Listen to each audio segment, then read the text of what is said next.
Hello, coucou. Aujourd'hui, nous allons voir un autre point. Nous sommes toujours avec vous pour nous exhorter, frères et sœurs. Alors là, nous parlons du prophétique et du visuel. Frères et sœurs, le prophétique et le visuel.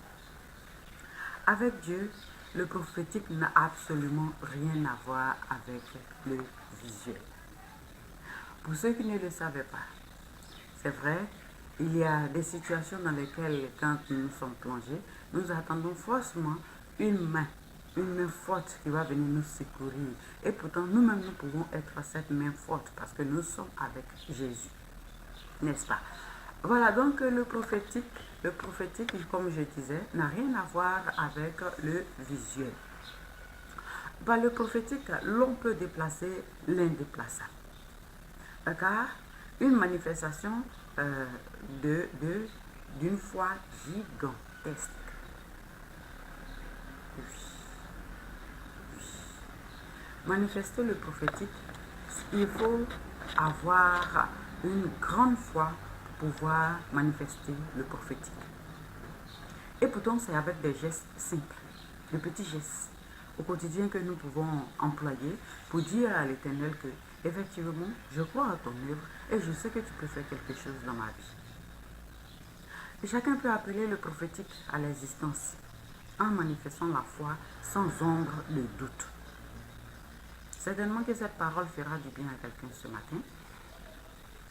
Voilà.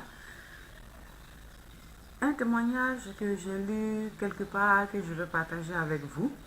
Il y avait un jeune homme qui avait passé ses études, il avait fait des stages, il avait obtenu ses diplômes et là, il n'avait pas de boulot. Comme tout jeune homme de son âge, il avait besoin de travailler. Il avait besoin de s'assumer. Mais hélas, le travail ne frappait pas à sa porte. Et il était difficile pour lui d'avoir quelque chose. Alors, inspiré, je vous dis bien, inspiré, qu'est-ce qu'il va faire? Chaque matin, il prend son bain, il se met en costume, il se fait très beau, il enfile un très beau costume et il sort de sa maison. Par moment, il dit à son père, dépose-moi au travail. Et son père qui va au travail l'avance dans le chemin. Et lui, il continue. Et il revient à 18h, à l'heure de descente de chacun. Et l'heure de descente normale, je veux dire, il descend à 18h. Et chaque fois, c'est fait comme si, sur au moins 1 à 3 mois. L'Éternel, voyant sa détermination, va répondre à cet appel, à cet acte prophétique. Et voilà que ce jeune homme va obtenir un emploi bien rémunéré. Alors qu'il pouvait, comme tous les jeunes de son âge, rester au quartier ou rester à la maison, envoyer des CV par mail, des milliers de CV par mail, et qui certainement serait resté sans réponse. Il pouvait aussi être dans le quartier, se balader avec ses amis. Oui, j'ai fini le stage, j'attends un emploi. Il pouvait aussi être renfermé sur lui. Lui a gémi, vraiment j'ai fini mes études. Dieu, tu as fait, j'ai fini mes études. Et voilà que je n'ai pas d'emploi, voilà que je n'ai pas de travail, voilà que je n'ai rien à faire. Il pouvait être en train de gémir, se lamenter. Même accuser Dieu de ne pas lui donner du travail. Mais il ne l'a pas fait. Il a compris que le prophétique avait plus de pouvoir, plus de vigueur sur le visuel. Et donc, lui aussi, il entame ce prophétique.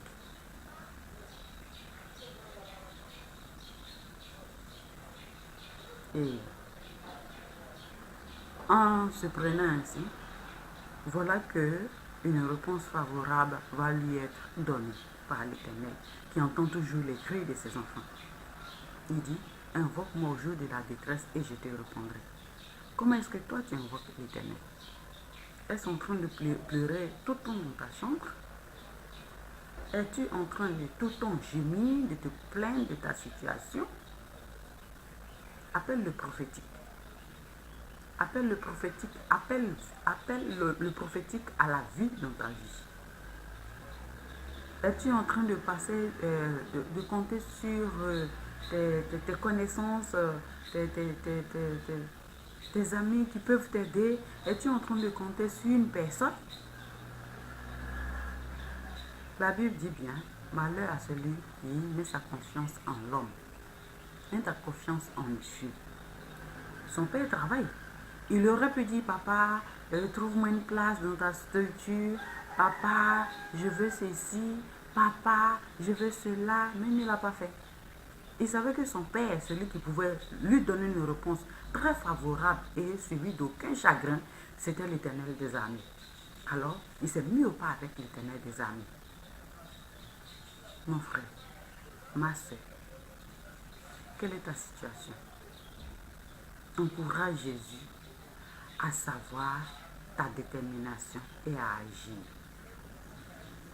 Daniel également, dans le livre de Daniel, au chapitre 1, tout le chapitre 1, Daniel, quand il était en déportation, il n'a pas attendu que l'ange de l'Éternel lui apparaisse pour dire écoute Daniel, tu dois faire ceci, tu dois faire cela.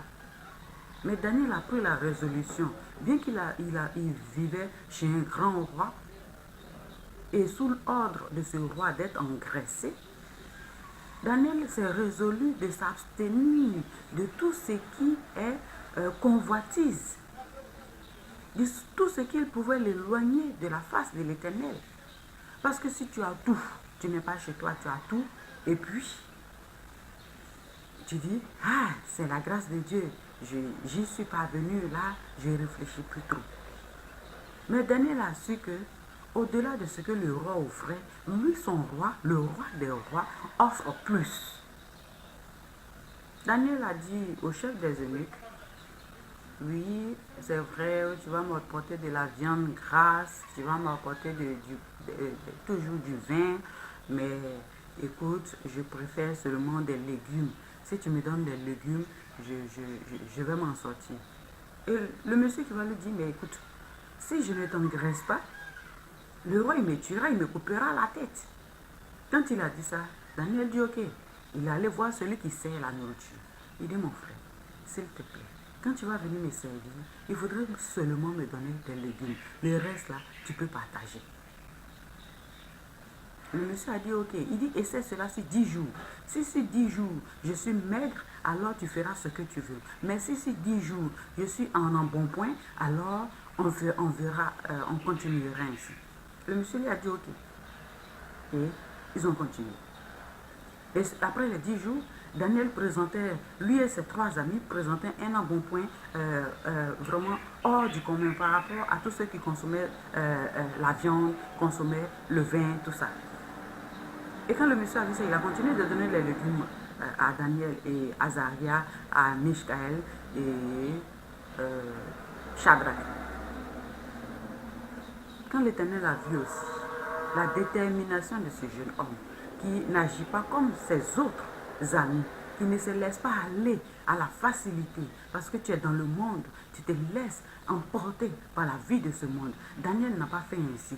Daniel s'est résolu de s'abstenir de toute manifestation de la chair.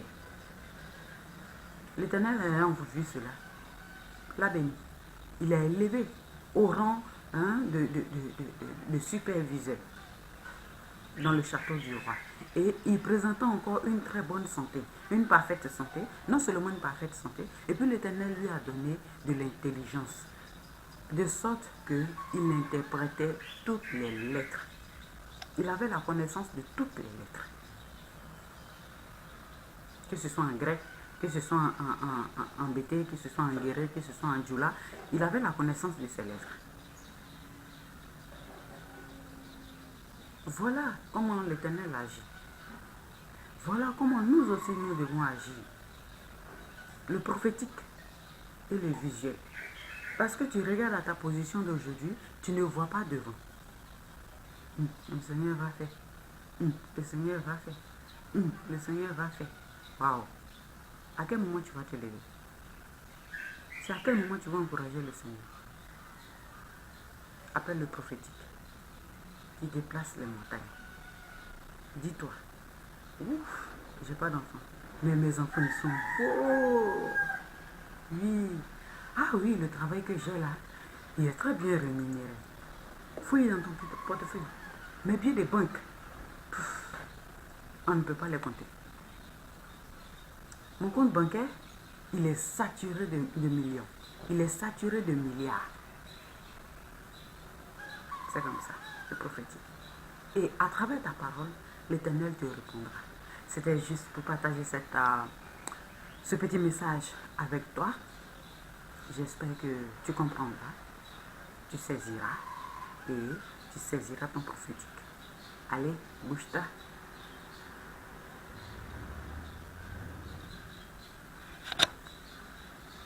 Il a reçu le nom au-dessus de tout nom.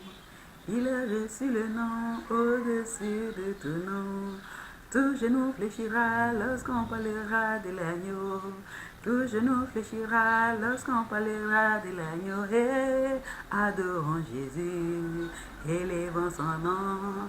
Adorons Jésus, célébrons son nom. Amen.